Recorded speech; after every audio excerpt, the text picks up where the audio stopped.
இப்போது Samsung fridge single door இதில் வந்து கூலிங் ஃப்ரிட்ஜில் நல்லா வரும்.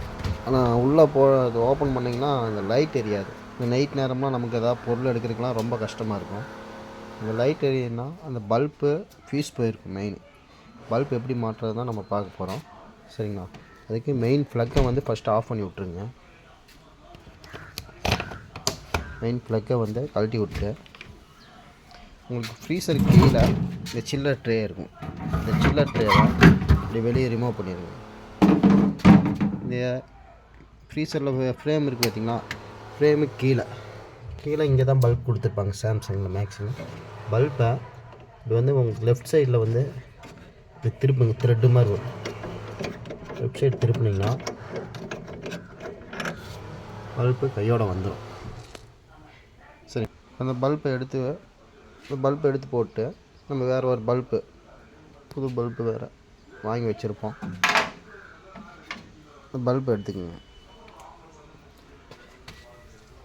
எடுத்துகிட்டு அதே மாதிரி ரைட் சைடில் திருப்பி விட்டிங்கன்னா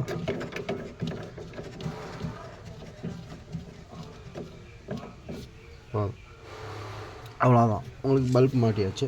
மறுபடியும் அந்த சில்லர் ட்ரேவை மாற்றி விட்ருங்க.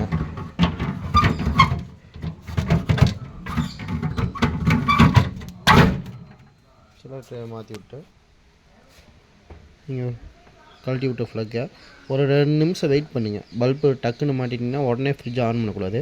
ஒரு 2 நிமிஷம் வெயிட் பண்ணிவிட்டு அப்படி ஆன் பண்ணுங்க.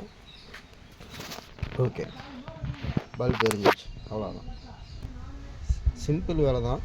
இன்னொன்று, பல்பு மாட்டுறதுக்கு முன்னாடி நம்ம ஃப்ளக்கெல்லாம் வந்து கழட்டி விட்டுட்டு தான் பல்பை மாட்டணும், கழட்டணும் எல்லாமே. சரிங்களா?